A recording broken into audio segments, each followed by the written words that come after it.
Хәерле кич. Көз җитү белән телеканаллар, интернет-кинотеатрлар, фильм шөрү студияләре яңа сезонда тәкъдим итәчәк әсәрләре турында сөйли, аларны рекламалый башлыйлар. Һәм шул мизгелдән тамашачы йөрәгенә кереп тә урнашалар. Фильмнардагы җырлар, геройларның киенү рәвеше халыкка бик тиз йога. Урамнарда аеруча күзгә ташланганы, зәңгәр я кызыл чәчле, җилфердәп торган кыска итәкле, җете макияжлы кыз балалар. Алар мөкиббән китеп япон мультфильмнары карыйлар.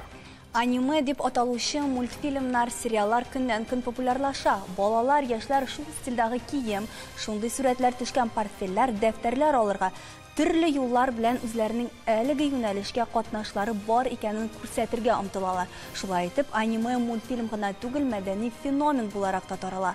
Бүген без япон мультфильмнарының популярлыгы сире һәм аның безнең яшьләргә йогынтысы турында сөйләшербез.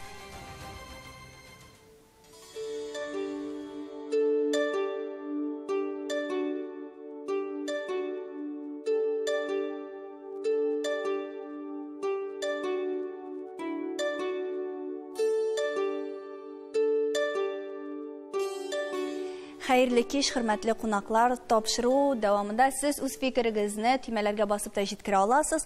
Зәңгәр ул килешү, кызыл килешмәү билгесе һәм безнең белән шулай ук Skype аша элемтәдә Камил Имамов, аңа 16 яшь һәм ул бүген аниме ясый.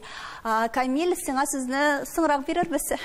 Менә безнең балалар, алар хәзер аниме карыйлар. Әмма без әти-әниләр аның нәрсә икән дә белмибез.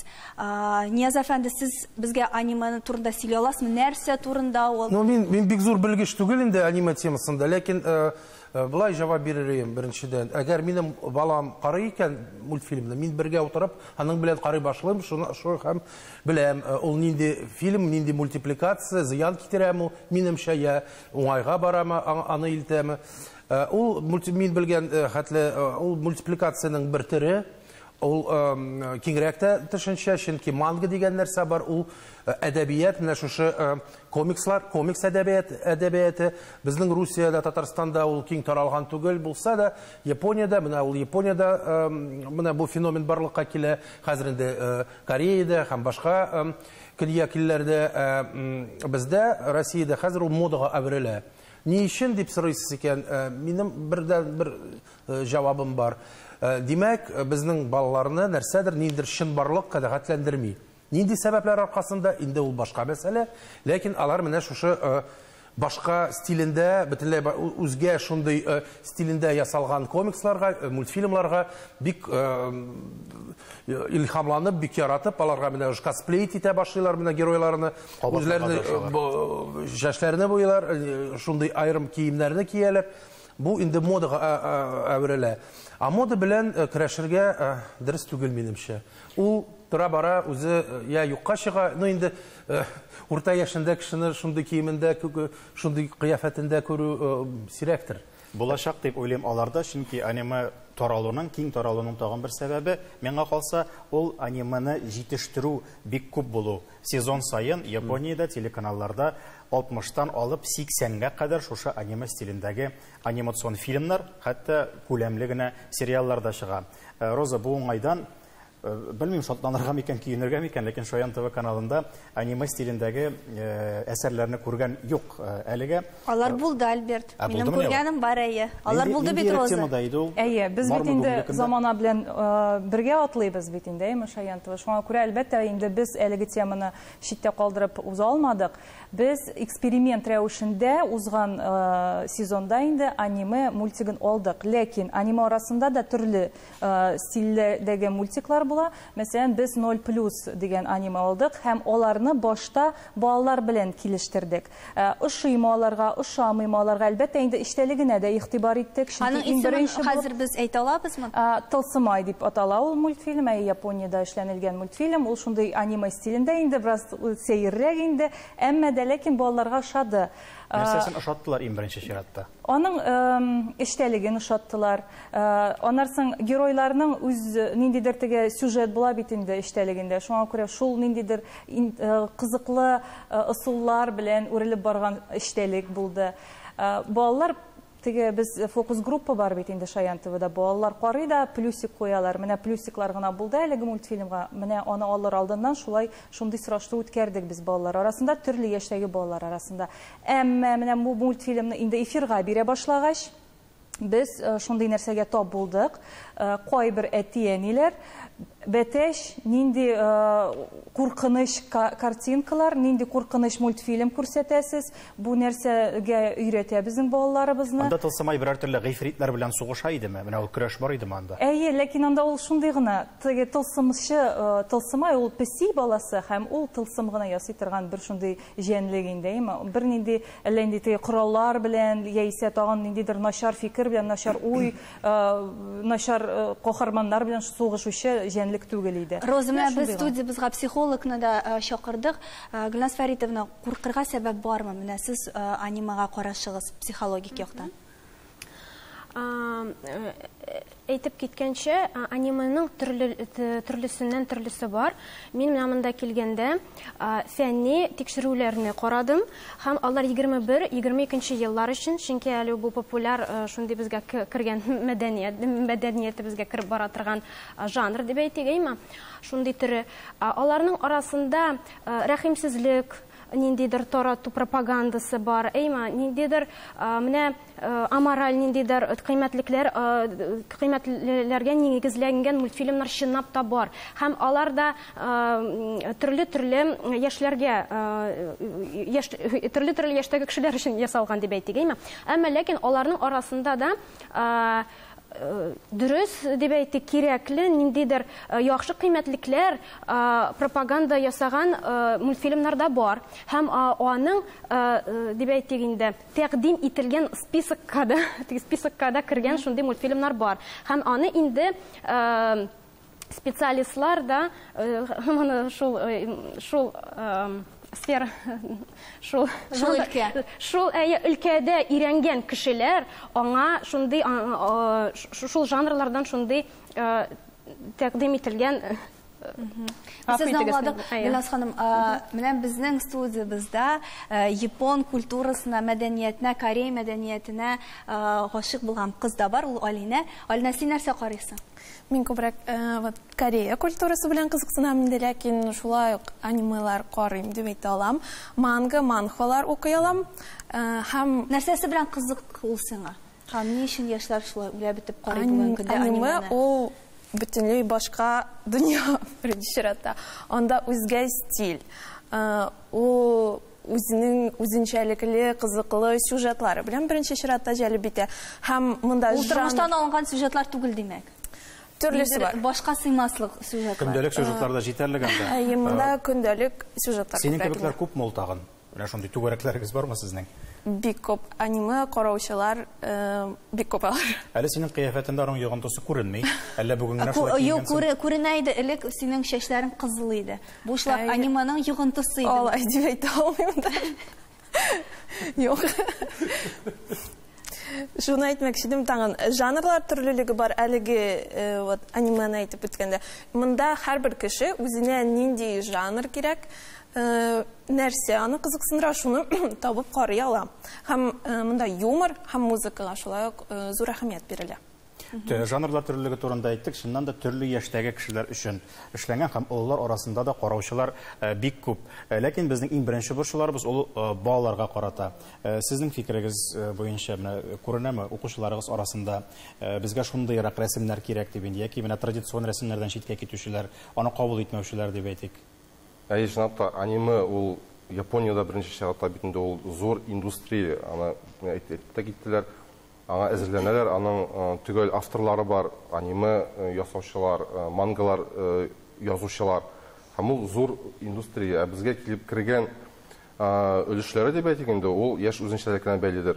Тагын өстәпенә китим, әйтелде дә инде ул анималар төрле яшь категориясе өчен, төрле яшь аудиториясе өчен эшләнгәнгә күрә, аларның сюжетлары да, темалары да аерыла. Яшьләр өчен, мәсәлән, бәләкәйләр өчен ул инде фантастикага, тылсымга нигезләнгән булса, инде зурларныкы зур кызлар, яшүсмер кызлар өчен мәхәббәт темасы булырга мөмкин инде, егетләр өчен инде спортчылар, каһарманнар, геройлар һәм башкалар. Бездә җавап бирерлек берәр төрле корал бармы моның өчен?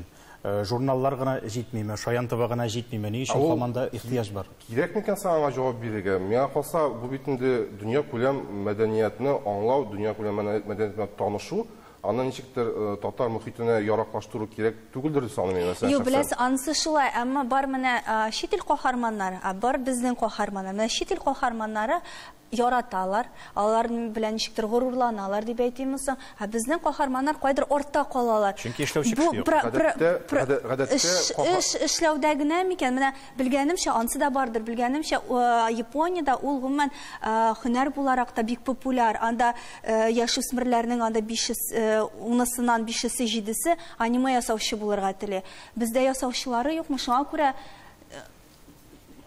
шулай килеп чыгамы? Белмим, безгә минемчә үзебез каһарманнар өчен аерым ниндидер стиль табарга кирәк. Эзләргә табарга, нишләп әле без менә шушы манганы, шушы аниманы алып теге үзебезнең каһарманнарны, геройларыбызны шулай күрсәтергә тиешбез. Без башка усул белән барырга тиеш, минемчә. Әлегә юк, ул табылыр, Алла бирсә. Ул Япониядә Мин династиясендә булмагандыр аниме. Ул да 20-нче гасырда тудырылган нәрсә. Без дә эзләп табарбыз, Алла бирсә. Кирәк булса әле, чынлап та ниндидер эчке стимул булса. Үзебезнең ысул турында без рекламадан соң сөйләшербез, бездән аерылмагыз.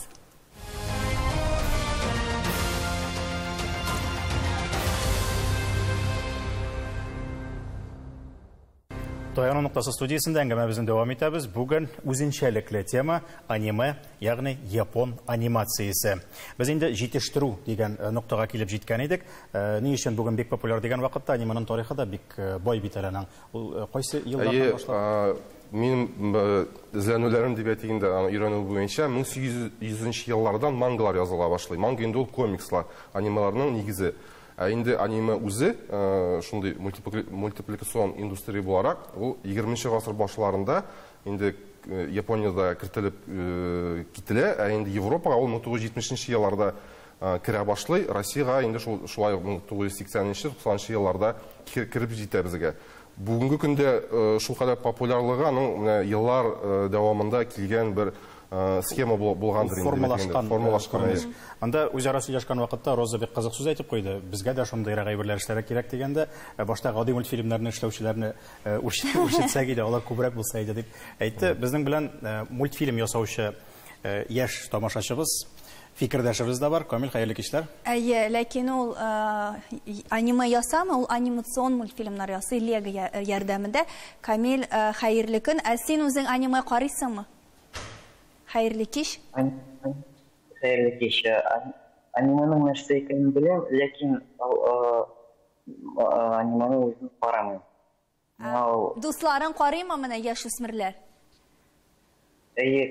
Класста да дусларым да бөтенесе аниме карыйлар, һәм мин үзем аңламыйм нәрсәгә бу бик кызык аларга шулай тоела дип. Синең Лего белән мавыгып, аннан анимацион фильмнар ясый башлавың, ул кайчан, ни сәбәпле килеп чыкты шулай? Яшьтән мин, бәләкәй вакытта конструктор Лего белән уйнаганда, ул YouTube'да мин күрдем Лего анимацияны, һәм үзем дә ясап карыйсым килде. 2007-8 елларда мин башладым бу юнәлештә үземнең анимация ясауны. YouTube канал ясадым. Һәм башта начар булып чыкса да, хәзер инде аннан бу юнәлешне киләчәктә үзең менә бу өлкә буенча барырга тырышачаксыңмы? Анимация өлкәсе буенча? Әйе. Уңышлар теләп калыйк. Өметле яшьләр сезгә, Роза. Шундый яшьләребез үсеп җитеп, безне дә баетыр дигән теләктә калыйк. Иң борчыган өлешенә килеп җитик, бу аниме дигән өлкәне, шәхсән минем, мәсәлән. Ул әлбәттә төрле яшьләр өчен, ләкин алар арасында, мәсәлән, порнография сегменты бар. Аерым күренеш буларак, бу бер генә мультфильм дигән сүз түгел. Хентай дип аталган. Әйе. Мин әйтмәм дигән инде. Эзләрләр инде әби бабайлар телефоннарын тотып. Аннан тыш, порнография дигән сегментның гомосексуаль өлеше аерым бар төр буларак. Ерләрнеке аерым, хатын-кызларныкы аерым. Бу бит инде 3 төрле сегмент, 3 төрле өлкәсе, бары тик шушы тема гына буенча дигән сүз. Менә аниме керә, аниме тарала дип әйтәбез. Аңа конкуренция юк дип әйтәбез. Ияреп шушылары да безгә керсә нишебез? Нәфис фильмнарда төрле була бит ул. Порнода шуларга керә, гениаль фильмнарда, Гадар менә үлде күптән түгел, ул да керә бит фильмнар, гомумән нәфис фильмнар төшенчәгә. Шуңа күрә мин һәр нәрсәнең, менә белмим, һәр нәрсәнең тискәре һәм уңай ягы бар. Без инде өйрәтергә тиешбез балаларыбызны, яшьләребезне, ничек менә сайларга, ничек менә дөрес юлы белән барырга. Монда башка сул юк. Аңлатырга, ләкин әгәр без киртә куябыз икән, ул киресенчә аларга кызык булачак менә шушы ниләр. Без аңлатырга тиешбез. Монда бик күп башка кызыклы нәрсәләр бар бу дөньяда. Гомосексуализмдан тыш, башка ниләрдән тыш. 18 плюс өчен булган мультфильмнар анда аңлашыла, анда кеше үзе сайлый, караргамы, карамаска. Менә мине күбрәк нәрсә борчыймы, мәсәлән, яшүсмерләр, шул балалар өчен булган мультфильмнарда анда шулай ук шик дигән әйбер юк. Анда шул ук үтереш, анда сугыш, анда куан һәм бөтенесе дә ул күрсәтелә. Менә моның белән нәрсә эшләргә һәм алай гына да түгел. Мәсәлән, минем улым быел шулай сорады аниме төшкән портфелеме, һәм без таптык, анда куан, анда пышкы, алырга туры килде. Нәрсәгә игътибар итәргә кирәк. Аниме гомумән алганда алар эшләнеше бик матур. Шуннан да матур күзле кешеләр, матур рәсеме дә, графикасы да Шуннан да бит күз явын алырлык. Картинка күз саласа икән бик матур һәм әлбәттә ул баланы җәлеп итә. Матур, ләкин сез игътибар иткәнегез бармы? Егетләрне ничек итеп сүрәтлиләр анда менә тапшыру башлаганда күрсәтәбез. Егетләр бит анда кызлардан аерылмый. Анда ирлек төшенчәсе миңа калса бик теге нечкә генә сызык булып уза. Һәм без әгәр дә менә Нияз әфәнде әйтте, косплей дигән сүз бу шул анимадагыларга охшарга тырышу, аларны кабатлау. Һәм менә бездә йөри башласа анда егетләр теге кыска шалбарлар белән, ул бит инде шулай ук безнең традицион кыйммәтләргә балта шабу дигән сүз. Бу берәүне дә борчымыймы менә аларның кызлардан бер нәрсәсе белән аерылмаган егетләр. Табигатьне җиңеп булмый барыбер.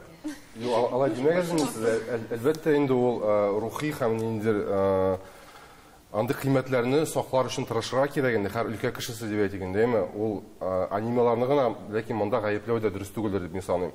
Ул әлбәттә үз өлешен кертәдер, тик аны культура дәрәҗәсенә кадәр җитмәгән бит бездә барыбер. Мин моның өчен борчылуны артык дип саныйм. Бездә җитмәгән, мәсәлән, Казакстанда ул инде җиткән. Анда менә шулай йөрүче яшьләр артканнан арта. Алар кыяфәтләре белән дә шулай күбрәк ошаган инде булай. Бездә андый яшьләр күпме? Шулай киенүче, аларга охшарга теләүче, һәм хәтта мин беләм суицидка баручы яшьләрдә нәкъ менә аниме караучы яшүсмерләр иде. Минемчә, аниманы гомумиләштереп алай суицидка этәрә, болай эшли дип әйтү дөрес түгел. Чөнки әйтеп үттек, аның төрле жанрлары бар, һәм һәрбер кеше сайлый үзенә нәрсә кирәк икән. Балаларга килгәндә ата-аналар үзләренең балаларының нәрсә караганнарын белеп торырга тиешләр. Ата-аналарга нәрсә эшләргә микән, эшкә йөргән микән, мәшәкатьләре белән шөгыльләнергә микән, мультфильм карарга микән? Бала үстерү җиңел эш түгел, белеп торсыннар. Таптым дигәчтә. Инде иң беренче нәрсә ул тәрбияләүдән тора. Әгәр дә син баланы тәрбиялисең, дөрес итеп тәрбияләргә тырышасың икән һәр хәлдә, ул мәсәлән анимада үбешә башлаган балаларга инде карамый башлыймы, бераздан ничектер читкәрәк китә, яисә сүндереп ала. Үзебезгә борылып карасак, дөрестән дә аниманың бит аның төгәл кагыйдәләре бар. Аларның геройлары зур күзле. Һәм аның күзләренә һәм кыяфәтенә карап, аның холкын чамаларга була шунда ук. Балалар бит инде андый әйбергә бик тиз игътибар итәләр. Бу очракта без үзебез бик кары кешеләр түгел микән? Чырайларыбыз бөтенебезнеке бер төсле, тегендә төрле хисләр, гел үзгәреп торучы холыклар, бәлкем шул ихтыяҗдан тартыла торганнардыр. Гөлназ ханым. Аның андагы менә мин карап та үттем аныйм, монда килгәндә анда арттырылган хисләр, андагы тәннең пропорциялары идеаль рәвештә ясалган, ул тәэсир итә. Шуңа күрә без әйтәбез инде аны бик игътибар белән генә балага каратырга шушы яхшылардан сайланганнан булса индейме, чөнки без аңа киртә куя алмыйбыз. Әлбәттә, алар бит әле менә ачык доступта дип әйтик, әйме. Әмма дә ләкин инде без бергә ниндидер гаилә белән карый торган яхшыларны карый алабыз һәм менә әйтергә кирәк бик мөһим нәрсә. Яшь үсмерләр алар ниндидер яңа кыйммәтлекләр эзлиләр. Алар ниндидер максатлар эзлиләр. Ә менә шушы мультфильмнар, андагы шул анимадагы персонажлар, шул хисләр, анда менә мин тыңладым, әйме, җылап җибәрде. Мин шулай нитеп киттем, шундый чынлап менә кеше янәшә җылаган шикелле, әйме. Шул хәтле ул үтеп керә һәм бала анда кирип ниндидер сопереживание дигән сүз бар. Сопереживание анда үзенә ничек үзенә шомалап та куяймы һәм әлбәттә ул аның психикасына тәэсир итә. Шуңа күрә моның белән бик игътибар белән карарга кирәк, әйме. Рәхмәт, монда Япония һәм аниманы дөрестән дә бик бетереп ташлыйсы килми. Чөнки классик әсәрләр бар. Принцесса Мононоке дигән мәсәлән, анимацион фильм, классика. Унесенные призраками карарга тәкъдим итәм, ул аниме һәм дөрестән дә әйбәт аниме. Япониянең булай да сәер әйберләре җитәрлек бит инде, үзләрен театрлары, опералары. Бу очракта чит культура безгә алай ук тискәре тәэсир итә дип әйтә алабызмы? Без аның бәлкем үзенчәлекләрен генә белеп бетермибездер. Иң начар эш бу дөньяда менә киртә кую һәм белмичә бәя бирү башлау.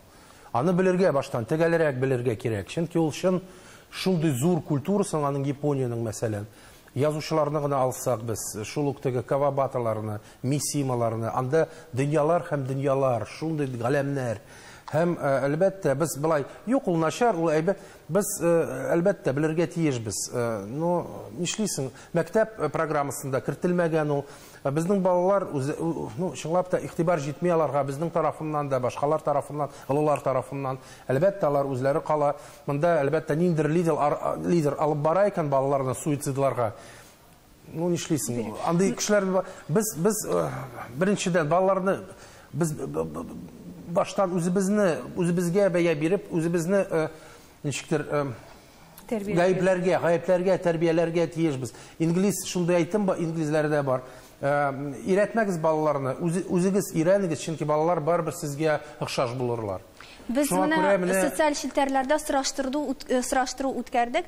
Шундыйрак нәтиҗәләр анда 47% әлеге анимага каршы, яртысы я уңай карый, я битараф. Менә шундыйрак сораштыру. Анда шулай тигез бүленеш, 26% булды. Кемнәр арасында? Балалар арасында бигәйсә, әти-әниләр арасында. Гомумән бөтен кеше арасында сораштыру.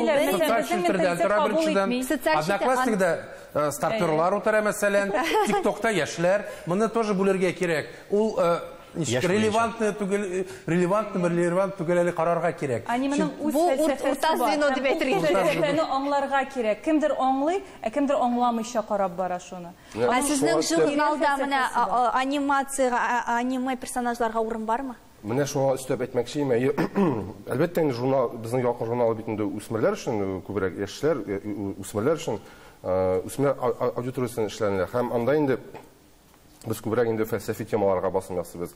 Аның төп максаты дип әйтгәндә ул яшь үсмерләрнең үзләре борчыган темаларны яктырту. Һәм алар үзләре дә язалар. Менә соңгы санда без Dead Inside дигән күренеш турында яздык. Без язмадык, аны язды беренче, ялгышмасам икенче курс. Тамашачыларыбыз үзләре укыр. Нәтиҗәсе аның яшьләргә ошады, темасы ошады. Dead Inside турында әйтеп китәм, ул инде эштә үлгән дигән. Анимация анималарның геройлары ул анда вакытыбыз кызганыч шикелле. Ялкын журналыннан карап белерсез Dead Inside дигәнне. Һәрбер яңа һәм шит әйбердә начар дигән сүз түгел, шикләрен белгәндә әлбәттә. Балаларыбыз башка ил каһарманнарын түгел, үзебезнекеләрен яратсыннар иде, үзебезнең каһарманнар белән горурлансыннар иде дигән теләктә саубулашабыз. Таяныр нокта һәр вакыт бар, шуны онытмагыз.